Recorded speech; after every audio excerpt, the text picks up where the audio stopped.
fishing camp started with Bill Laughlin, who was an electrician from Toronto, who bought a farm here of 165 acres, and it included the ground on both sides of the Arden Road, just down the hill. And when he bought the farm, there were no cottages here, and where we now clean fish from Shack Point, he developed a little shack over there that he would come up and fish, and then decided that he'd like to stock the lake. So he carried with buckets some of the northern pike, which were non-existent in Puzzle Lake during those early days. He carried those over the hill and into the lake and stocked them with the permission of the Game Commission. And that all started from down at Shack Point, where he thought that he owned all the ground along the lake as far as the narrows and as far as over at the slide.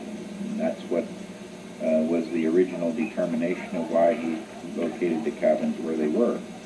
He bought the ground from Charlie Ditlow, and Charlie Ditlow right now is passed on, but I do have on tape conversations that we have with both of those guys, and sometime we can put that onto the video as well. But in any event, he rented out his house to fishing parties, and they would come up here and have to hike up over the hill or over the slide, and came in and fished before he started building cabins here. And then he decided that maybe he ought to put cabins on the lake, and the next problem was how to get to them, and so he developed the road, the private road, which comes in off of the Arden Road, up across where it is at the present time, and built Cabin 1, which is off here to my left. And Cabin 1 was the spot where he and Edith, his wife, would stay while they built Cabin 2, which is on my right, rental units that were done, and that was in the 50s that he did that. We didn't come up until 1956, and we went up and fished at Horseshoe Lake originally, but we saw the sign for Puzzle Lake here, and drove in his road that he had and talked with him, and he was not a very sociable guy, but he was sort of a comical fellow, and he did agree to rent cabins to Fred and Betty and Harold and Sue Bryce, and they stayed here for the first time in 1956, and that was in the spring, and during the summer or fall of 1956 was the first time that I came up, and when I came up at that time it was with Gary and Fred and his dad, and I think Steve York was along. And that was the first time that we stayed here in this camp in 1956. So in any event, from that day on until 1969, for 13 years, he continued to develop the Cabin 3 and then Cabin 4. And there were 14 of us by 1969 who came up 2 and 3 times a year to fish, because it was excellent fishing, and you'd hear the northern pike and the bass jumping out of the water at night, and they were catching almost anywhere you could catch big fish and real fighters. So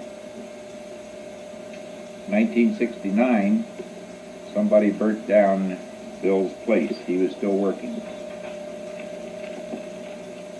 And they torched it, and therefore much of the heart went out of his development, because he was going to retire, stay in the house over there, continue to rent rooms, and run the camp from that location.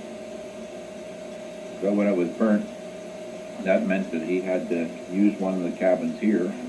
That cut down his revenue, and sort of took his heart out of the camp. He decided he wanted to sell it. Coming up for all from 1956 until 1969, we had brought up something like 50-some different people with us. who enjoyed the camp. And he said he wanted to sell it, and he advertised it, and there was a company out in Vancouver that was interested in buying it and developing it.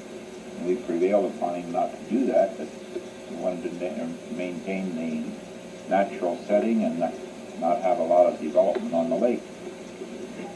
And we sat down and made an offer. It was he and Bob Arntz who came up special. Fred Finney and Bob Arntz who came up together.